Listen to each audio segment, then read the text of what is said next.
y eso la máquina lo interpreta a través de la computadora y forma la imagen. Pero bien, la ecocardiografía, ¿no?, o el ecógrafo tiene ciertas limitaciones para determinar cierto tipo de cáncer.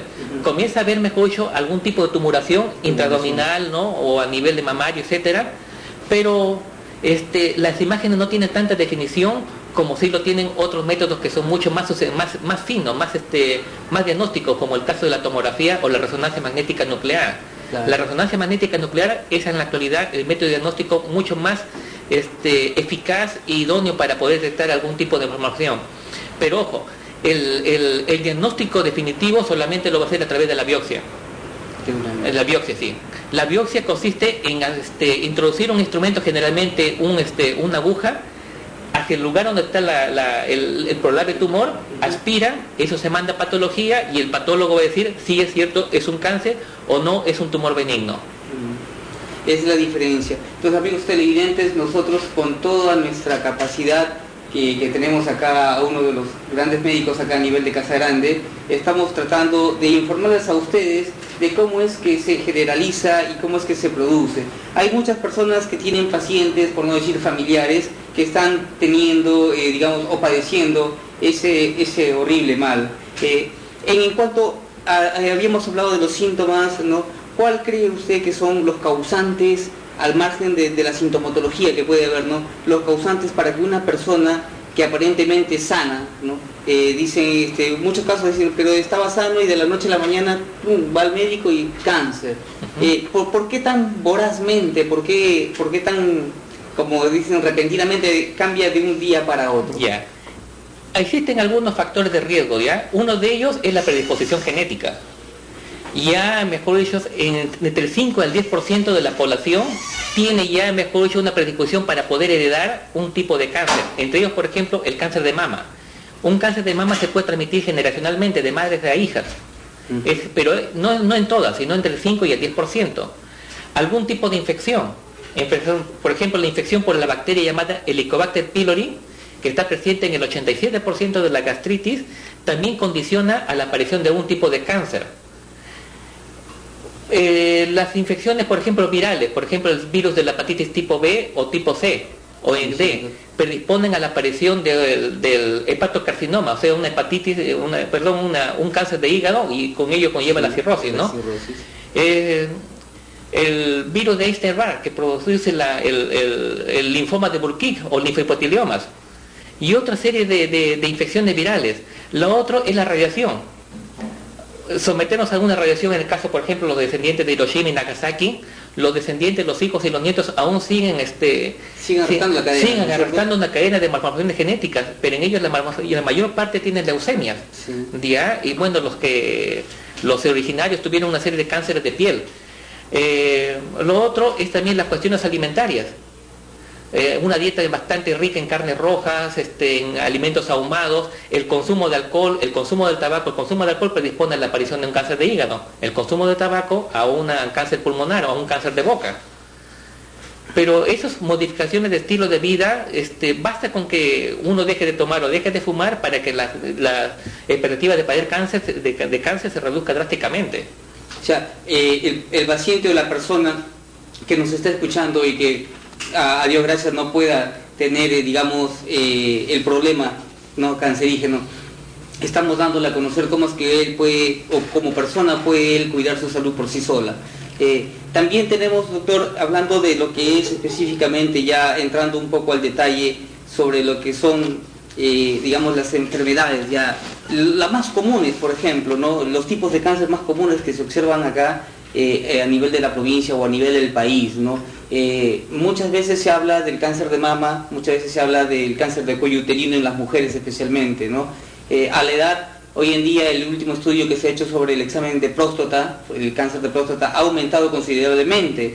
Antes, digamos, hablando del año 90, ¿no?, la estadística decía de que las personas de esa época, bueno, las personas estaban entre los 60 y 65 años, que recién tenían algunos síntomas de nivel prostático, ¿no?, pero algunos, bueno, por la edad, por el trabajo que habían realizado, y no era tan frecuente el cáncer de próstata en la actualidad, en aquellos años, digamos.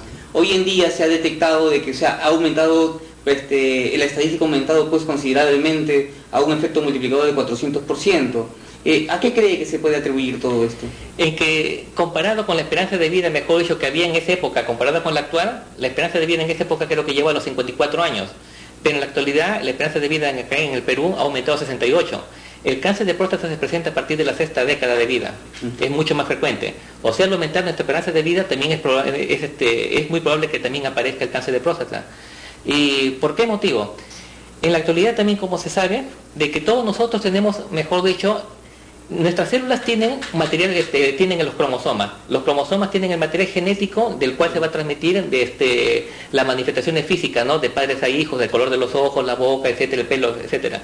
Pero ¿qué pasa? Estos cromosomas en algún momento de su vida también van a desarrollar una pequeña fracción de ADN, comienza a cambiar, muta, ¿ya? Esta pequeña fracción de ADN que muta se llama protoncogen. Este protoncogen tiene la capacidad ante un factor de riesgo de transformarse en un oncogen, o sea, un gen que produce, mejor dicho, hace que las células se transformen en algo maligno.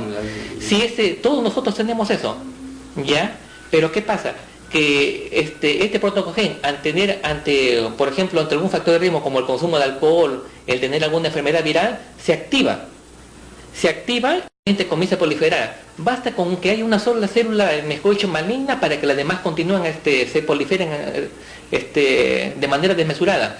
Ahora, ¿por qué ha aumentado el cáncer de próstata? Uno podría ser, mejor dicho, como digo, ha aumentado la expectativa de vida y los cánceres de próstata aparecen a partir de la sexta década de vida. Es muy probable que ese protoncogen se haya activado en un cogen y de ahí haya aparecido mucho más. Dos, nuestra actividad sexual también ha variado bastante. Anteriormente, los problemas, mejor dicho, que había, no había tanta promiscuidad. Las parejas eran mucho más eran fieles entre sí. Y ahora estamos arrastrando un poquito más de libertad sexual. Las relaciones sexuales aparecen inclusive mucho más antes, en manera temprana. Sí, estamos hablando de 13 años. 13 años, en verdad, tal vez estoy pecando un poquito indiscreto, pero en la consulta médica, las señoritas a partir de los 13 años ya tienen una vida sexual muy activa, muy activa. Y en muchas de ellas he detectado, que tienen enfermedad de transmisión sexual. De todas las niñas ahí de 13 años para adelante, hasta los 15 o 16, el 80% tienen enfermedades venéreas, tiene tricomonas, giardiasis, garnerela, tienen gonorrea, tienen sífilis, etcétera. Y esos parásitos, esos bichos, están actuando también como promotores, están promoviendo, la aparición. Eso encontramos en la vagina de las adolescentes o de los jóvenes, de las jóvenes, al tener contacto con sus parejas sexuales masculinas, esos también arrastran y se produce un problema de prostatitis. En los jóvenes es bastante frecuente en nuestro medio que tengan problemas de prostatitis. Problemas así de retención urinaria, de ardor o sensación de plenitud o de llenura detrás de los testículos, es un indicativo de que ya tiene problemas de prostatitis, o sea, de inflamación de la próstata. Eso lo podemos erradicar con antibióticos, pero ¿qué pasa? Basta que aunque se haya expuesto, mejor dicho, ese protoncogen que había mencionado, se haya expuesto, basta con un solo estímulo, en este caso una infección, para que a lo largo de 15 o 20 años para adelante se manifieste con el oncogen y se active, mejor dicho. Se activa. O sea, pasa a ser algo pasivo para reaccionar. Exacto. Tú lo has dicho muy bien, Eddie, lo has dicho muy bien. Sí, basta con una sola exposición para que ese protoncogen se active y se desarrolle el oncogen y con ello la neoplasia. Sí. Entonces, amigos, estábamos hablando nosotros sobre el tema que es cáncer. Vamos a regresar después de un corte comercial y esperamos que nos sigan escuchando y atendiendo a nuestro invitado, el doctor Percy Zapata Mendo.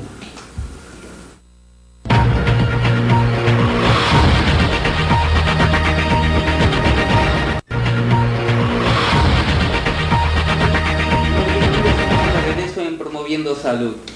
Doctor Percy Zapata, nos habíamos quedado conversando sobre lo que era un cáncer prostático, ¿no es cierto? Las personas, habíamos estado hablando de los niveles de vida, ¿no? Que era a la sexta etapa de vida, pero también es cierto de que los cuadros indican de que las personas, digamos, sexagenarias, de 60 años para arriba, son las que al año 90 eran las que recién estaban con algunos síntomas, no necesariamente por cáncer, ¿no? Sino por problemas prostáticos propios de la edad, y que iban al consultorio a hacerse pues con el urólogo pues el examen respectivo, que bueno, para los hombres causa un poquito de